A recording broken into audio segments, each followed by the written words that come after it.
Relax ka lang, uwi na yan. Ako mag-work na naman yan namin doon. Isang buwan yan mawawala. Depende yan sa kanila kung mag-extend.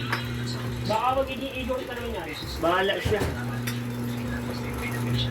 Alam niya na kung ang gagawin niya. Baka pulutin na naman yan.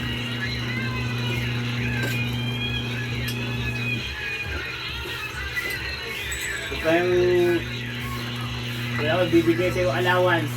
Kasi nandun yung pang mayaman yung ano, kamag-anak, Christian Famous. Sino? Si Mama? Famous ka pala mo.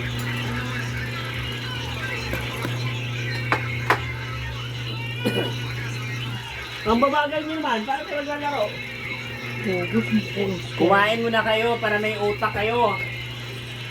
Grabe naman, para sinabi mo naman walang kautak, utak ang kumain. Mamaya pag natalo kayo, sabihin dinaya kayo. Ganoon? Sabi, hindi na mag-isip. Opo. Hindi kayo napag-isip na maganda.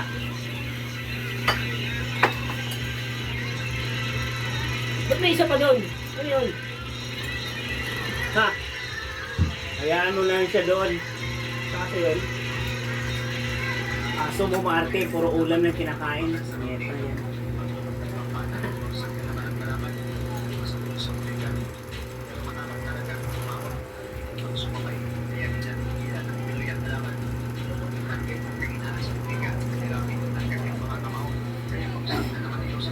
Kumain ka ng gulay, hindi mo yan yan, no? Yan!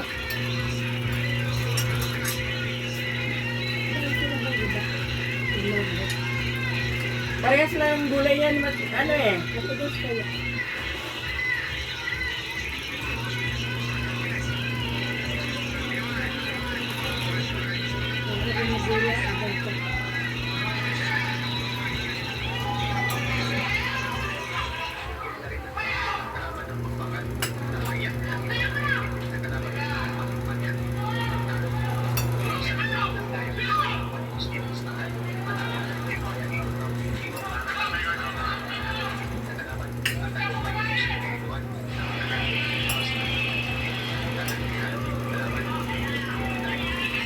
Bukas, pupunta si Rosmar kay Diwata, alas 9.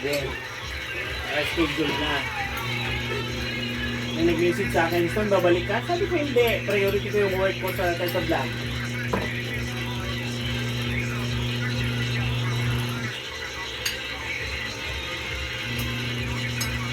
Pero yung tao niyan eh.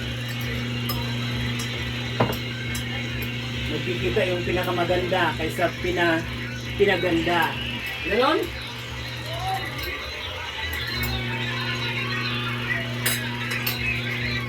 Kaya alas 4 pa, pumila na kayo doon.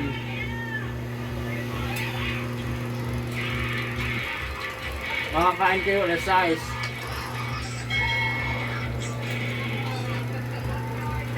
Diyan, wala kayong mga inasal.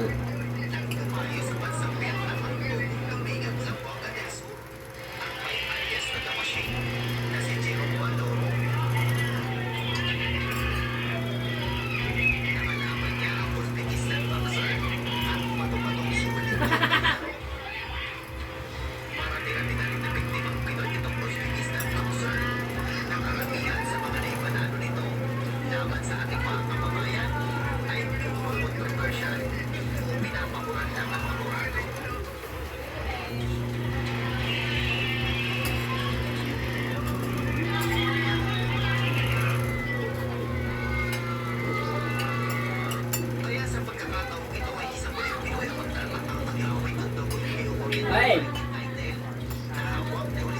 Ay! Nagluto naman si Nelson na pagsama. Hindi, tama lang to. Kasi pag ayaw lang kumain. Oo. Ayaw nila ng marami. Gusto na yung konting-konti yung nag-aagawan.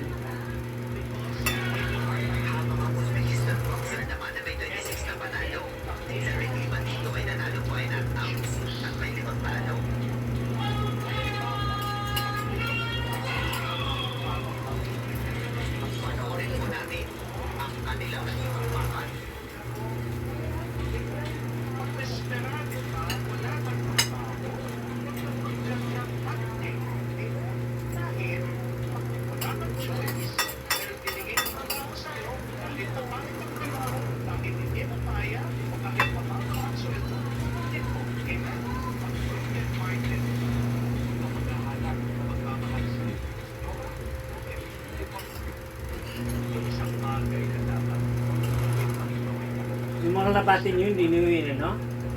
Ganun ng tubig. Yan naman to, di ba? Bakit bumaba yung ibang kalapati, pumunta doon sa may gilid ng CR? What? May basa. Pag ako umakyat sa lubungin kayo, alam mo naman ako may-ari. Sali ka sa timo? Ay isang bagay na dapat huwag yung gawin pag ikaw ay malungkot. What is that one thing that you should not do when you are sad and disappointed? Do not make any major decision. Pag sobrang lungkot, pag sobrang disappointed, pag nai-stress ka sa buhay, huwag kang gagawa ng malaking decision. Amen? Because when you are at the lowest in your life, and if you make a major decision, Ito yung pangmayaman ng saging malalamig. Ang gawin. halimbawa, Ano? pag gutom ka, huwag Pag gutom ka, huwag kang kumain. Why? Because you will take the wrong thing. Amen? Pag Amen. desperado ka, wala kang trabaho, huwag kang mag-job hunting. Amen? Dahil, pag wala kang choice, pero binigay na trabaho sa'yo, kahit napangit ang trabaho, kahit hindi mo kaya, o kahit mababa ang sweldo, kukunin mo. Amen? Pag Amen. broken-hearted ka, huwag kang maghahanap na magmamahal sa'yo. O ba? Bakit? Because Tama ka. you chose the wrong person. Huwag mo pagsalitaan yun si Eric na yan. Umayos ka. Hindi mo, ano, Naghahanap ka ng ano eh. Eric pa eh, nandito nga sa kabila yung nagmamahal sa kanya, binahal pa ng iba eh. ha? Kilala ko po siya. Maayos nga yan. Enroll po kami sa isang university. Nursing po siya. Kaklase ko po siya sa isang sanctuary. So nagkaroon po kami ng mutual understanding. Ah, Emyo! Hindi ko alam. Pare ka? Pala siya. Pero I had to make a very hard decision. Sino ba pipili? Siya o ang Diyos? Ewan ko. Sa middle of studying, becoming a priest. Hindi pwede yung napapangkat sa dalawang dito. Pwede! Pwede ha? So that you can give your best. Pwede yun, pwede. Siya. Kung ang Diyos